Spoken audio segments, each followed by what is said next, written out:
말씀을 함께 나누겠습니다. 야고보서 1장 19절로 27절까지 말씀입니다. 지난주와 동일하죠.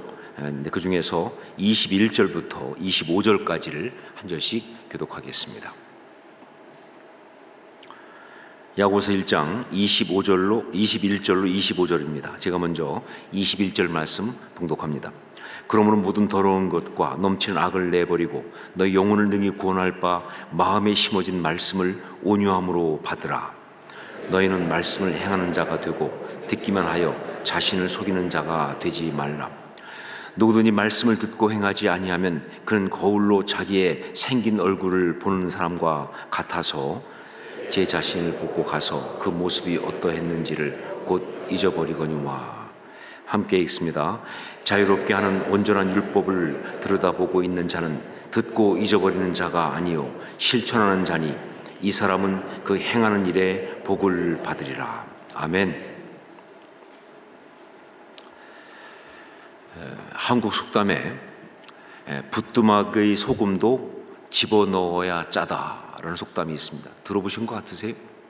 좀 옛날 속담이어서 부뚜막의 소금도 집어넣어야 짜다. 이거는요 너무 당연해서 좀 허무하기까지 한, 당연하지 않습니까? 그렇죠? 부뚜막의 소금도 집어넣어야 짜다. 너무 당연해서 허무하기까지 한 그런 속담이에요. 우리 조상들의 일종의 허무 개그의 한 모습이 아닌가.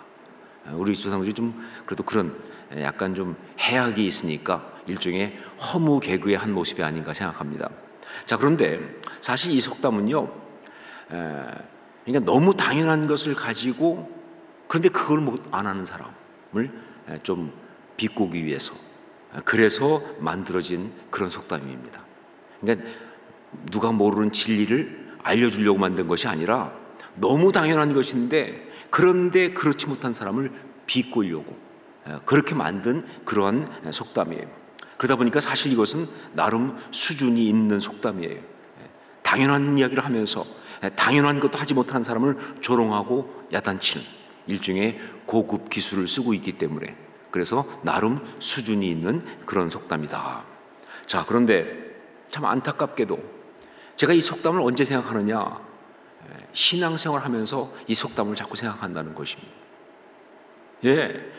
저 자신의 신앙생활을 보면서 또 성도들의 신앙생활을 보면서 그 성도들을 목회하면서 이 단순하고 허무한 속담을 자꾸 생각하게 되는 거예요. 특별히 말씀에 관하여 그렇습니다.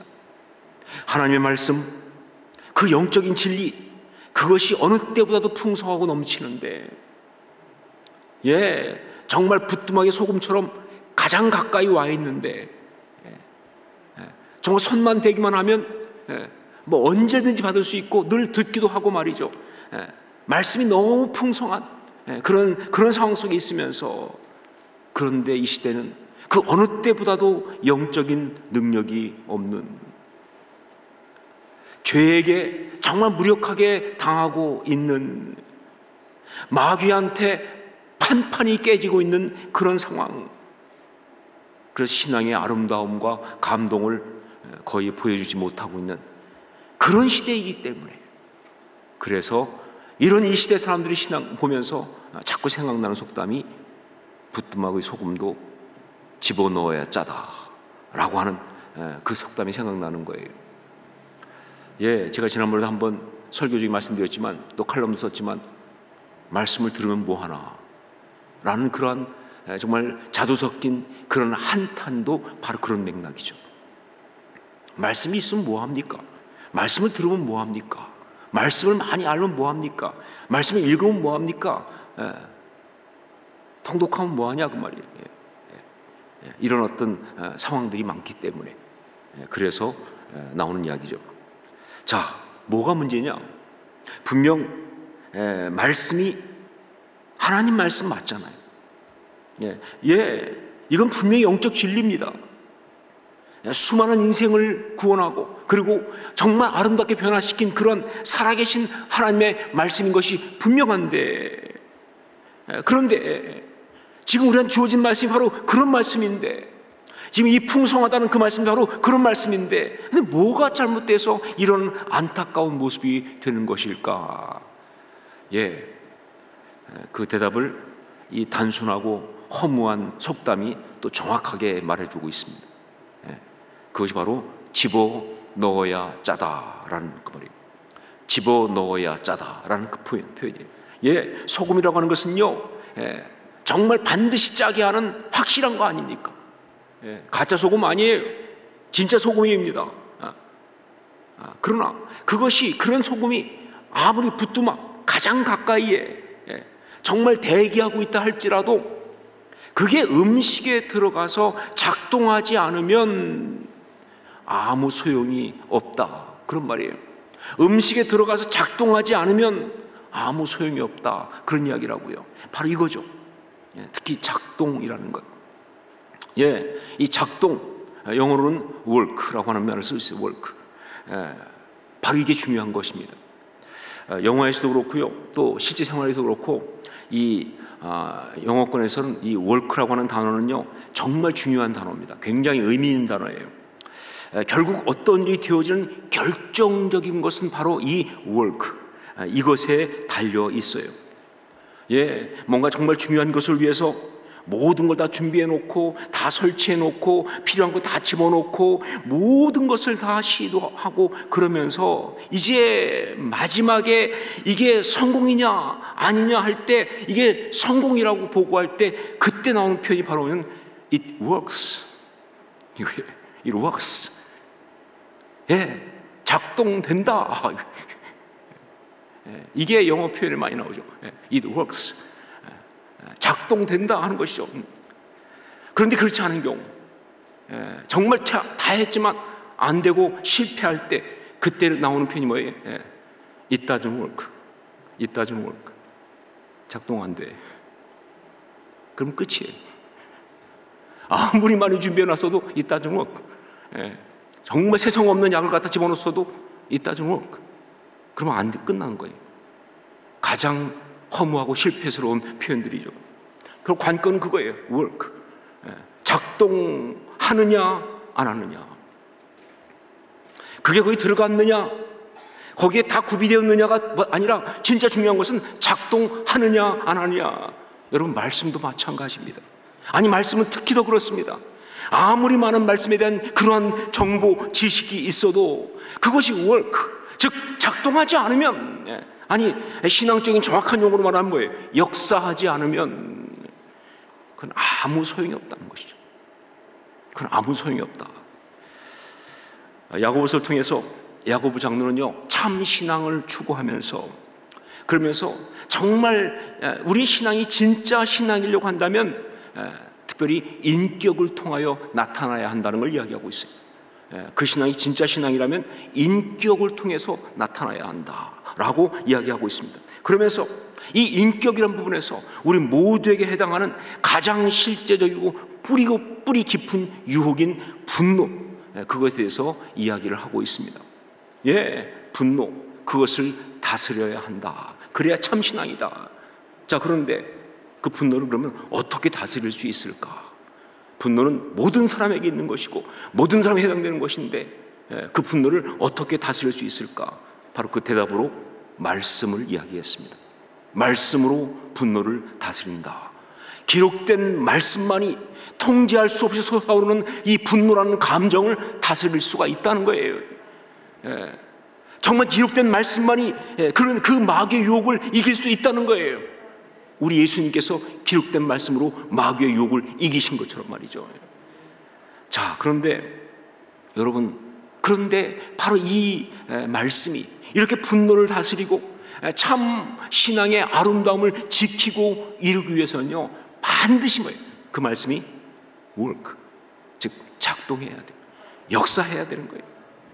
그냥 말씀이 아니고 그 말씀이 역사해야 합니다.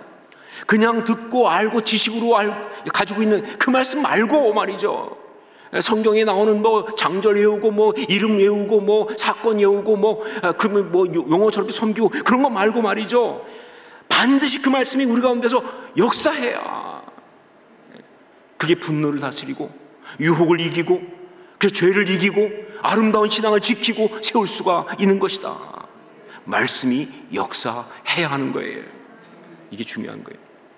자, 그렇다면 이 말씀이 역사한다는 것, 그게 구체적으로 무엇을 말하는 것인가? 어떤 것을 말하는 것인가? 말씀이 역사한다는 것, 그게 무엇을 말하는 것일까? 이걸 좀 우리가 알아야 바로 우리가 그걸 사모할 수 있죠. 이걸 알아야 우리가 기도할 수 있잖아요. 그리고 이걸 알아야 우리가 추구할 수가 있습니다. 말씀이 역사한다는 것은 어떻게 되는 것인가? 무엇인가? 첫 번째로 말씀이 역사하기 위하여 먼저 우리의 마음밭을 갈아엎어야 한다. 우리 마음밭을 갈아엎어야 합니다. 우리 21절 말씀을 함께 읽겠습니다. 21절 같이 읽습니다. 그러므로 모든 더러운 것과 넘치는 악을 내버리고 너희 영혼을 능히 구원할 바 마음에 심어진 말씀을 온유함으로 받으라. 여기 모든 더러운 것과 넘치는 악을 내버리고, 이 표현은요 바로 뭘 말하냐면 예수님께서 씨 뿌리는 비유를 말씀하실 때 바로 좋은 밭이 된 바로 그 작업을 말합니다. 여기 모든 더러운 것과 넘치는 악을 내버리고, 이것은 뭘 말하냐? 예수님께서 씨 뿌리는 비유 말씀하신 거 기억하시죠? 거기에 좋은 밭이 되는 바로 그걸 말하는 거예요. 예수님께서 그 비유에서 말씀하신 대로요, 천하 없는 말씀이 주어져도요, 천국 말씀이 주어져도요, 좋은 밭이 아니면 그러면 그 말씀은 전혀 역사할 수가 없어요. 말씀이 역사하려면요 좋은 밭이 되어야 합니다. 좋은 밭이 아니면 말씀은 역사하지 않는다.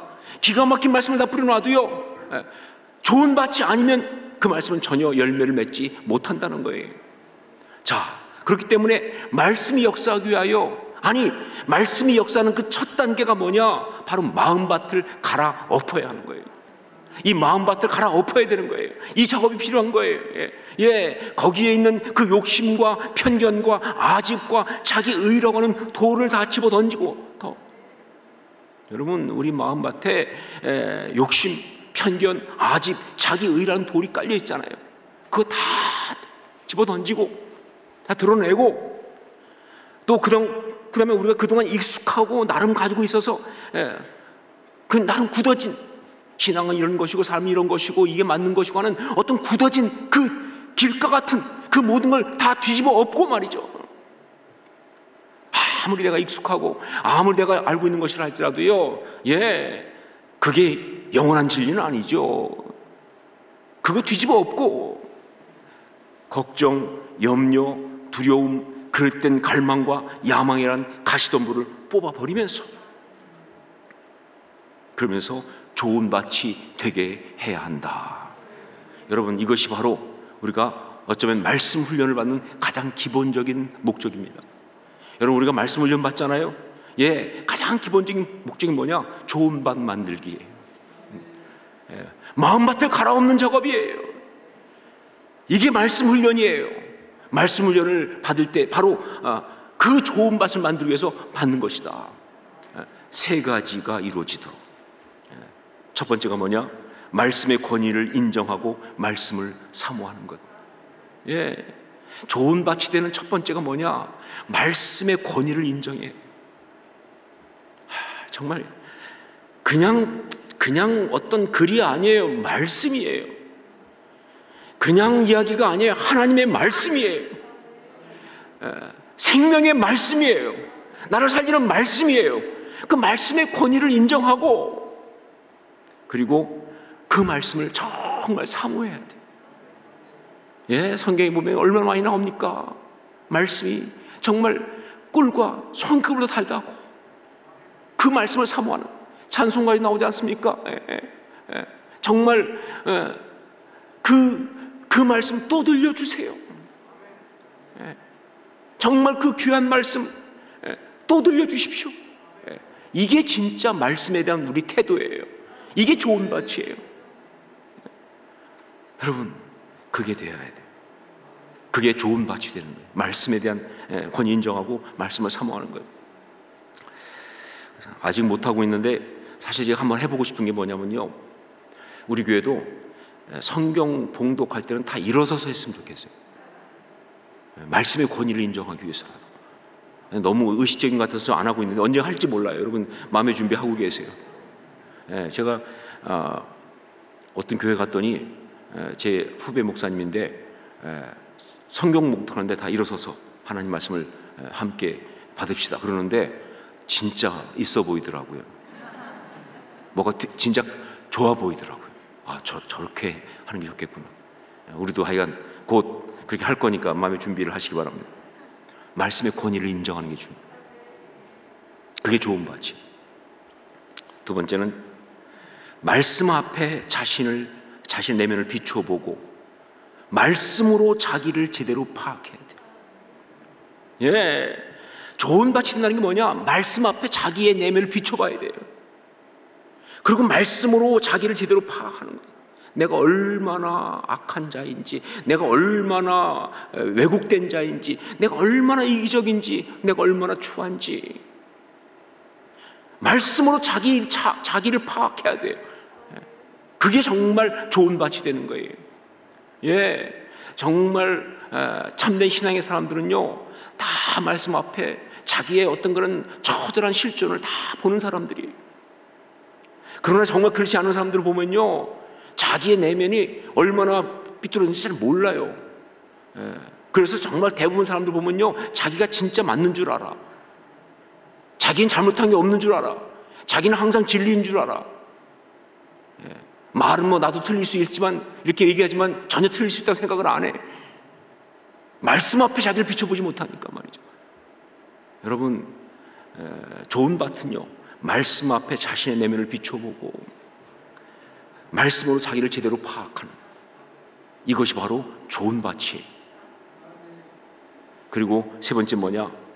말씀 앞에 무릎을 꿇고 자신을 내려놔야 돼요. 말씀 앞에 무릎을 꿇고 자기의 생각, 자기의 감정, 자기의 어떤 그런 계획 다 내려놓을 수 있어야 돼요. 그게 좋은 밭이에요. 바로 이런 좋은 밭 되는 것이 말씀이 역사하기 위해서 정말 중요한 것이다. 여러분 말씀이 역사하려면 먼저 이렇게 우리 마음밭을 갈아엎는 역사가 있어야 한다. 성령 안에서 이 일이 일어나야 되는 거예요. 여러분 그래서 저는 이 시간 우리가 정말 참 신앙인이 되기 위해서 말씀이 역사하는 그런 신앙의 삶을 위해서 항상 이런 기도를 올려드려야 한다고 생각합니다. 그것이 주님 제 마음밭을 갈아엎어 주세요. 제 속에 있는 모든 더러운 것과 악한 것을 제거해 주세요. 그것이 힘을 쓰지 못하게 해 주세요. 이 기도는 멈출 수 없는 기도예요. 주님 제 마음밭을 갈아엎어 주세요.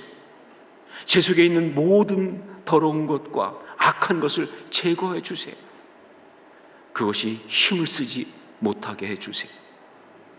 우리 같이 한번 이 기도 제목을 한번 같이 본인의 말로 한번 같이 올려드렸으면 좋겠습니다. 함께 고백하겠습니다. 주님 제 마음밭을 갈아엎어 주세요. 제 속에 있는 모든 더러운 것과 악한 것을 제거해 주세요. 그것이 힘을 쓰지 못하게 해 주세요. 여러분 기도하고 또 기도해야 합니다. 우리 마음 밭 계속 갈아엎어야 되니까 기도하고 또 기도해야 한다. 두 번째, 말씀이 역사하기 위해서 말씀이 역사하는 것 그건 어떻게 되는 것이냐? 바로 온유함의 자양분을 주어야 한다.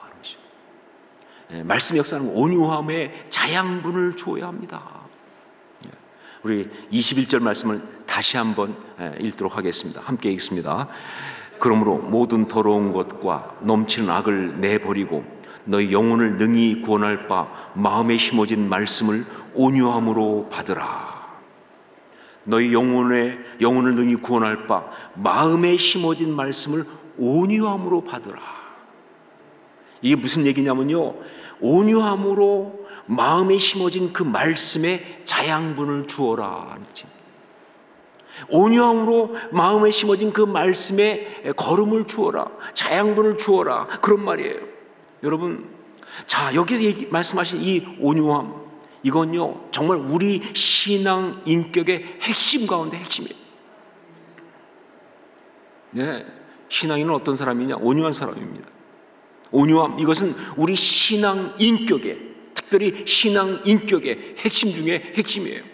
자, 모세의 경우도 보면요, 민수기 12장 3절, 이 사람 모세는 온유함이 지면의 모든 사람보다 더하더라, 이렇게 말하는, 정말 모세의 리더십의 핵심은 뭐냐? 온유함이었다는 거예요. 예, 모세의 리더십의 핵심은 온유함이었다. 이게 성경이 말하고 있는 거예요. 여러분, 우리 예수님도 그렇죠. 마태복음 11장 29절, 나는 마음이 온유하고 겸손하니 나의 멍에를 메고 내게 배우라. 그리하면 너의 마음이 쉼을 얻으리니. 예, 예수님은 당신은 그냥 온유함 그 자체라고 말씀하신 거예요. 나는 마음이 온유하고 겸손하니. 그리고 예수님은 바로 그래서 예루살렘 입성할 때도 나귀를 타셨어요. 온유함의 상징이에요. 이게 예수님이에요. 여러분, 제자도의 핵심은 온유함이에요. 제자도의 핵심은 온유함이에요. 여러분, 제자도를 말한 그 핵심이 바로 팔복 아닙니까? 팔복. 그런데 그 팔복 가운데 첫 번째가 뭐예요? 심령이 가난한 자는 복이 있나니 아니에요. 근데 바로 심령이 가난하다는 것, 그게 바로 온유함을 말하는 거예요. 예, 그 원어적인 의미를 가지고 그대로 얘기해봐도 그것은 온유함을 말하는 거예요. 뿐만 아니라 세 번째 가면요, 아예 대놓고 뭐예요? 온유한 자는 복이 있나니라고까지 말하지 않습니까? 예, 온유함이 제자도의 핵심이에요. 쌓아놓은 게 제자도가 아니다. 온유함이 제자도의 핵심이에요. 여러분, 그리스도인이 세상 사람에게 보여줄 수 있는 그 영성의 최고의 핵심이 뭐냐? 바로 온유함이에요. 성경 가운데 정말 제가 너무 귀하게 생각하고 사랑하는 말씀, 많은 사람이 그럴 거예요. 베드로전서 3장 15절 말씀, 너희 마음에 그리스도를 주로 삼아 거룩하게 하고 너희 속에 있는 소망에 관한 이유를 묻는 자에게는 대답할 것을 항상 준비하되 온유와 두려움으로 하고. 예, 세상 사람들이 우리를 보고 딱 나올 때 왜 당신에 대해서 난 너무 궁금하다, 어떻게 그럴 수 있습니까? 그 마음이 딱 우리를 향해서 이게 열리면서 들어올 때, 그때 우리가 그들에게 딱 주어야 될 우리의 모습은 바로 뭐예요? 온유와 두려움. 바로 온유함이라는. 예, 온유함은요, 세상 사람이 보여줄 수 있는 우리 그리스도인의 영성의 최고의 핵심이에요. 온유함. 네. 자, 이 온유함이 도대체 무엇이기에 그러는가? 무엇이길래 이것이 이렇게 중요하고 이것이 이렇게 말씀의 자양분으로 들어가야 되는 건가? 여러분, 이 온유함이란 이 말, 이것의 원래 신약에서 요즘 나오고 있지만 구약으로 가면요, 히브리어로 이 온유함의 뿌리, 온유함이란 말의 원래 그 뿌리가 되는 말이 바로 아니라는 말이에요. 아니라는 말이에요. 근데 이 아니라는 말은요, 무슨 뜻이냐? 억압받는, 가난한, 괴로움 당하는, 비천한, 낮은, 겸손한 그런 뜻이에요. 그래서 그 말은 동시에 뭐예요? 억압받는 사람, 가난한 사람, 괴로운 사람, 비천한 사람, 낮은 사람, 그 겸손한 사람을 말하는 게 바로 아니에요. 이 단어예요. 그런데 놀라운 게 뭔지 아세요? 성경은 뭐라고 말하느냐? 하나님은 아니의 편이시라고. 하나님은 아니의 편이시라고. 예, 여러분, 출애굽기 보면 나오지만 하나님은 이렇게 선포하고 들어가셨습니다. 나는 히브리인의 하나님이다. 근데 히브리가 뭔지 아시죠? 예, 완전히 진짜 뭐예요? 그냥 버림받은, 억압받은, 착취당하는, 괴로움당하는, 그게 히브리의 노예예요. 채석장 일꾼. 근데 하나님은 뭐예요? 히브리의 하나님이에요. 하나님은 아니의 하나님이다. 하나님은 아니의 편이시다. 하나님은 그 아니를 도우신다, 돌보신다. 여러분, 출애굽기 나오지만 어떤 사람이 겉옷을 저당 잡히고 그걸 찾지 못해가지고, 그래서 밤에 자고 있을 때, 그 추위 속에 있을 때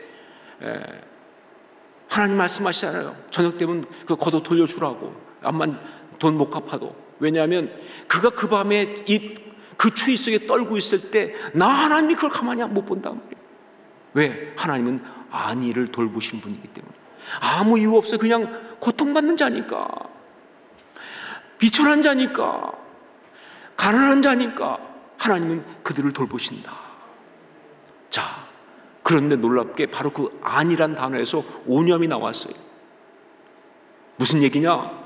바로 그렇게 비참하고 괴롭고 억울하고 힘들고 그런 상황에 있지만, 그러나 그 상황 속에서 하나님이 나의 편되심과 하나님이 나를 도우실 것을 믿음으로, 그래서 하나님만을 바라보는 그 마음이 바로 온유니까.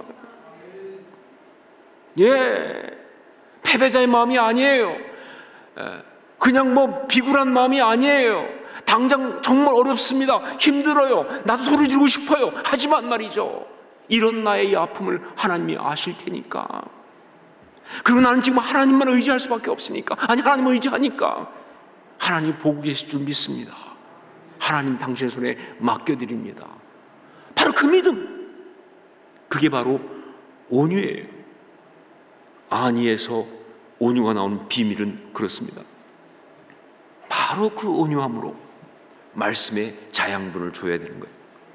바로 그 온유함으로 말씀에 힘을 실어줘야 되는 거예요. 그래야 말씀이 역사하는 거예요. 그러면서 이것이 바로 신앙의 인격이 되는 것이다. 제가 한참 전에 어느 한 집사님의 간증을 우리 기독교 방송을 통해서 들은 적이 있습니다. 근데 이분은 정말 사랑하고 또 존경할 만한 남편과 대학에서 캠퍼스 커플로 만났다고 그래요. 그때 자기는 원래 모태 신앙이었지만, 그러나 신앙은 좀 뜨뜻미지근하고 있었는데, 자기 남편은 대학에 와서 예수를 처음 안 믿는 가정에 있다가, 그런데 진짜 제대로 믿어요. 그래가지고 진짜 말씀대로 먼저 된 자가 나중되고 나중된 자가 먼저 된다는 그 말씀처럼 진짜 이분은 제대로 믿어가지고 너무 열심히, 그래서 캠퍼스에서 제자훈련 받고, 그리고 매일 큐티하고 진짜 기도하고, 그래서 자기도 그 남편 만나서 교제하면서 자기도 신앙을 같이 뜨겁게 회복한 그런 케이스입니다.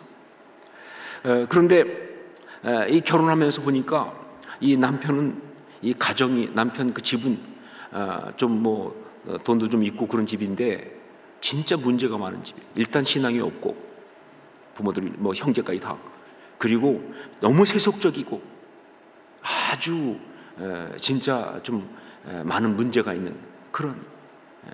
그런데 남편은요 워낙 효자고, 아니 그것보다도 이 남편은 진짜 신앙으로 자기 집안 모든 식구들을 정말 사랑하는 것을 사명으로 받은 사람같이, 그런 정말 자기가 볼 때는 너무 말도 안 되는데 불구하고 계속 섬기고 품고 기도하고 그러고 나가는 그런 사람이어서, 그래서 자기도 결혼한 다음에 시댁 식구들하고 굉장히 어려운 일도 많았지만 하여간 열심히 그래도 잘 지내면서 그렇게 살아갔다는 거죠. 결혼 한 10년 됐을 때, 그때 그 사이에 남편은 그 시댁에 좀 도움을 받아가지고, 워낙 또 재력은 좀 있는 집이었으니까 그래서 좀 도움을 받아가지고, 많은 건 아니었다고 그러냐, 이게 조금 도움 받아서 사업을 시작했는데 이게 너무 잘 돼갖고, 그때는 남편이 진짜 그야말로 큰 돈을 벌고 사업을 크게 하는 그런 상황이었는데, 그런데 갑자기 어느 날 건강에 문제가 생겼어요. 그래가지고 1년 동안 투병하다가 두 아이를 남긴 채 남편이 먼저 하나님의 부름을 받은 거예요. 자기는 그 시간에 얼마나 힘들었는지, 정말 하나님 앞에 몸부림치면서 바닥까지 갔지만, 그러나 또한 그 시간 동안에 정말 참 신앙으로 자기가 하나님 앞에 설 수가 있었다. 그 고난을 통해서. 하여간 그래서 기도하면서 견디고 버티고 남편과 함께 그러면서 그렇게 시간을 보내다 결국 남편은 떠났는데, 그런데 장례가 끝나고 바로 얼마 안 돼가지고 시댁 식구들이 단체로 자기 집으로 왔더라는 거예요. 평소엔 잘 오지도 않던 사람들이 시댁 식구 전체가 다, 이유는 남편의 재산을 빼앗으려고, 사업 처음 시작할 때 좀 줬다 이거죠.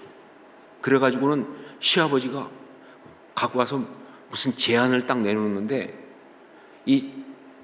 여기에 네가 다 서명해라 이렇게 제안을 주는데, 딱 봐도 재산을 다 가져가겠다는 거예요. 그 순간 막 이분이 얼마나 분노가 일어나는지. 그렇잖아요. 생각해 보세요. 지금 생떼 같은 남편을 잃고 어린 두 자녀하고 지금 살아가야 되는 그런 그 상황인데, 아니 가족이라는 사람들이 와가지고 그 재산 다 뺏어가려고 말이죠. 이렇게 술수를 써가면서 그러고 있는데 막 진짜 자기 속에서 분노가 일어나는데 진짜 사람 죽이겠더라는 거예요. 너무 화가 나고 이건 인간 같지도 않다 막 이런 생각이 들어가지고. 그런데 그런 상황에서 그래도 자기 신앙훈련 받은 게 있으니까 여기서 내가 기도해야겠다는 생각이 들어요. 이대로 그냥 이 감정으로 갔다가는 안 되겠다 싶어. 그래서 진짜 막 거의 사정하듯이 시아버지한테, 아버님 내가 잠깐만 기도하고 와서 조금 이따 얘기하면 안 되겠냐고 대답하라고 그러니까, 어떻게 막 내가 잠깐만 기도하고 와서, 그리고 옆방으로 들어가서 문을 잠그고 딱 엎드렸는데 막 진짜 말도 안 되는 거서 진짜 그분 간증보니까 손발이 덜덜 떨릴 정도로 화가 나서, 그래가지고 하나님이 어떻게 하면 좋아요? 어떻게 이럴 수 있습니까? 막 이러고 그러는데, 그때 갑자기 그날인지 그 전날인지 하여간 큐티 하면서 받았던 말씀이 딱 떠오르더라고요.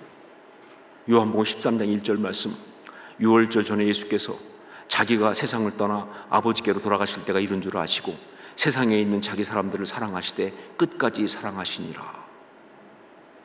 이 말씀이 딱 떠오르는데, 그 순간 자기한테 딱 들어오는 게 바로 뭐냐면 남편이 떠오르는 거예요.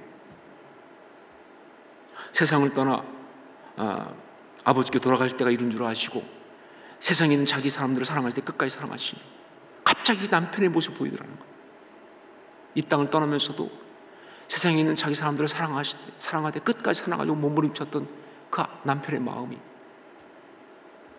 참, 그러면서 얼마나 아팠을까 그동안. 사실은 얼마나 진짜 억장이 무너졌을까. 하지만 정말 사랑하되 끝까지 사랑하려고 몸부림쳤던 그 모습이, 그러면서 주님의 말씀이 자기한테 들어오기 시작합니다. 조금 전에는 막 그 감정이 막 소리 질렀는데, 이제 그게 아니라 주의 말씀이 들어오면서, 네 남편이 예수님이 이러신 것처럼 네 남편이 이랬다, 너도 좀 이러면 안 되겠느냐, 너도 좀 이러면 안 되겠니? 사랑하는 딸아, 힘든 줄 알지만 내 말대로 너 해줄 수 없겠니?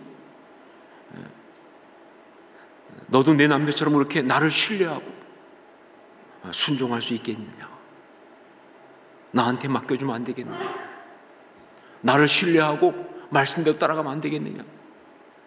진짜 너무 힘든 말이지만, 너무 화가 나는 상황이었지만 주의 말씀이 먼저 들어오니까, 감정이 소리 지르는 데서 말씀을 쪽으로 가니까 그 마음이 바뀌기 시작하더라고요. 그래서 기도하고 나와가지고 시댁 식구들의 요구를 다 들어주고 다 사인하고, 결과적으로 자기는 남편이 남긴 그 집하고, 그 다음에 그 시아버님이 남편의 회사 건물 있는 거 그 모든 걸 가져가는 게 미워했는지 자기한테는 작은 무슨 가게 하나를 대신 주셨대요. 그거 하나 하고 그거를 그냥 받고 끝난 거죠. 하지만 자기는 그 가게에 가서 열심히 일해서, 그래서 많은 수입은 아니지만 그래도 애들하고 먹고 살고, 무엇보다 정말 그러면서 신앙생활 열심히 하고, 그리고 남편이 먼저 간 천국을 바라보면서 자기는 이 땅에서 오히려 천국을 살고 있다, 천국을 바라보면서 천국을 살고 있다고. 그러면 하는 얘기가 뭐냐면, 사람 미워하고 사는 게 지옥 아닙니까? 그런데 자기는 그 반대니까 천국 사는 거죠. 아무도 미워하지 않으니까, 오히려 감사해야 하니까. 그런 이야기를 하면서 그리고 간증을 마칠 무렵에 덤으로 말하면 한마디, 많은 사람이 궁금해하는 얘기가 있으니까 말이죠. 덤으로 말하면 그 시댁은 어떻게 했느냐, 그 남편의 재산을 다 가져가서 그 다음에 이제 자기들끼리 나누다가 싸움이 붙어가지고, 뭐 뻔한 결과죠. 그래가지고 서로 막 싸우다가 그 과정에서 뭐가 잘못되고 막 이래가지고 그 재산 다 날아가고, 그리고 빚만 서로 막 지게 되면서 다 망하게 됐다는 거예요. 그래서 그 간증이 하는 얘기가, 그런데 이럴 때 세상 사람들이 쓰는 말이 쌤통이란 말인데, 자기는 이미 말씀으로 용서했기 때문에 그래서 오히려 그 순간에 가족들을 위해서 기도할 수 있었고, 그러다 보니까 가족들이 지들끼리는 막 싸워가지고 서로 왕래 안 해도 자기하고는 또 다 안 돼요. 그래서 가까워지고, 그 중에 어떤 사람은 예수 믿은 사람도 있고, 아직 믿진 않았지만 다 믿을 것 같다고, 그렇게 간증을 마무리하더라고요. 참 이 간증이 저한테는 오래 남았어요. 뭐 간증 많이 듣는데 이 간증이 오래 남았어요. 처음에는 물론 그 쌤통 때문에 오래 남았어요. 쌤통이다. 그런데 진짜 제 마음에 남는 메시지는 뭐냐, 바로 온유함이에요. 예, 그렇습니다. 말씀이 역사하려면 반드시 그 말씀에 우리가 온유함으로 자양분을 주어야 합니다. 마음이 정말 힘들고 어렵지만 하나님이 이 모든 것을 알고 계시고, 그리고 가장 귀하게 응답하실 것을 내가 믿기에, 그 믿음으로 그 말씀에 자양분을 줘야 되는 거예요. 그 믿음으로 말씀에 힘을 실어줘야 되는 거예요. 그래야 말씀이 역사하는 거예요. 참 재밌는 것은 뭐냐면 이 온유함이란 말, 이 말의 헬라어 원어는요, 프라위테스란 말입니다. 프라위테스. 그런데 이 프라위테스란 말은 이제 원래 프라우스란 말, 프라위스란 말에서 이제 온 말인데, 그 프라우스라는 그 말, 이 온유한이라는 말이죠. 그 말에서 파생된 말들 가운데 어떤 단어가 있냐면 바로 진정제라는 단어가 있어요. 그러니까 진정제, 아시죠? 진정제. 그게 바로 이 온유함에서 파생된 거예요. 그리고 또 거기서 어떤 또 말이 나왔냐면요, 이 동물이 막 흥분해서 날뛸 때, 그때 그거를 진정시키면서 길들이는 것. 여러분 영화 같은 데 보면 많이 나오잖아요. 막 말이 막 날뛸 때 결국은 그걸 진정 딱 시켜가지고 그러면서 길들이잖아요, 그렇죠? 그 길들인다가 여기서 나와요. 이 온유함에서 나오는 거예요. 길들인다. 저는 이걸 보면서 딱 이런 느낌이 들더라고요. 아, 그렇다. 우리가 정말 분노할 때, 그래서 그것이 막 표출될 때, 사실 본인은 모르지만요, 마치 그건 동물이 흥분해서 날뛰는 거 똑같거든요. 예, 진짜 우리 스스로는 그걸 못 봐서 그렇지, 이건 정말 동물이 흥분해서 날뛰는 거 똑같은 거예요. 예, 전혀 통제가 안 되는 거예요. 정말 그건 아름답지 않죠. 자, 그런데 그때 그런 막 감정이 올라오는 그 순간에 온유함은 뭐냐? 바로 그 날뛰는 동물에게 진정제를 놓아서 잠잠하게 하는 바로 그런 것과 같은 것이다. 내 속에서 진짜 어떤 때는요, 괴물이 나오잖아요. 예, 우리가 분노할 때 내 속에서요, 마귀가 나와요. 이 속에서 사단이 튀어나온다고요. 진짜 악한 짐승이 튀어나와요. 살인자가 나옵니다. 그런데 온유함은 뭐냐? 바로 그것을 갖다가 진정시켜서, 그러면서 뭐예요? 나를 길들여 주는 거예요. 하나님의 사람으로 길들여 주는 거예요. 그게 바로 말씀이 역사하는 것이다. 예, 참신앙은 그렇게 말씀이 역사할 수 있도록, 그래서 나의 이 악한 본성이 길들여질 수 있도록 그렇게 하는 것이 바로 참신앙이다. 여러분, 정말 말씀 앞에서 하나님을 신뢰하면서 하나님께 믿고 맡기면서 그래서 정말 그 말씀이 그 모든 분노를, 그 모든 두려움, 그 불안, 염려, 걱정을 잠재워버리게 하는 그런 역사하게 하는 그런 역사가 있음으로써, 그래서 하나님의 사람으로서 아름답게 사는 그러한 신한 사람 다 될 수 있기를 주의 이름으로 축원합니다. 그게 바로 온유함이죠. 예, 여러분이 바로 온유함의 사람이 될 수 있기를. 세 번째는 말씀이 역사한다는 것은 어떤 것인가, 어떻게 해야 되는가? 바로 말씀이 행함으로 열매를 맺어야 한다 하는 것입니다. 말씀이 역사한다는 것은 말씀이 행함으로 열매를 맺어야 한다. 우리 22절 말씀을 함께 읽겠습니다. 22절 같이 읽습니다. 너희는 말씀을 행하는 자가 되고 듣기만 하여 자신을 속이는 자가 되지 말라. 예, 말씀이 열매를 맺는다는 건 다른 거 아니에요. 바로 행함이에요. 말씀대로 행하는 것만이 말씀대로 사는, 그 말씀이 열매 맺는 것이고요, 말씀대로 사는 것만이 말씀이 열매를 맺는 거예요. 여기 야고보서에서는요 아주 재미있는 비유를 하나 들고 있습니다. 그것은 바로 거울의 비유라고 하는 겁니다. 우리 23절로 25절까지 말씀을 함께 읽겠습니다. 같이 읽습니다. 누구든지 말씀을 듣고 행하지 아니하면 그는 거울로 자기의 생긴 얼굴을 보는 사람과 같아서 제 자신을 보고 가서 그 모습이 어떠했는지를 곧 잊어버리거니와, 자유롭게 하는 온전한 율법을 들여다보고 있는 자는 듣고 잊어버리는 자가 아니요 실천하는 자니 이 사람은 그 행하는 일에 복을 받으리라. 말씀을 듣고 행하지 않는 것은요, 말씀을 들여다보긴 하는데 그렇게 그대로 살지 않는 것은요, 바로 거울로 자기 모습을 들여다보고 있는 것, 보고 마는 거와 똑같다는 겁니다.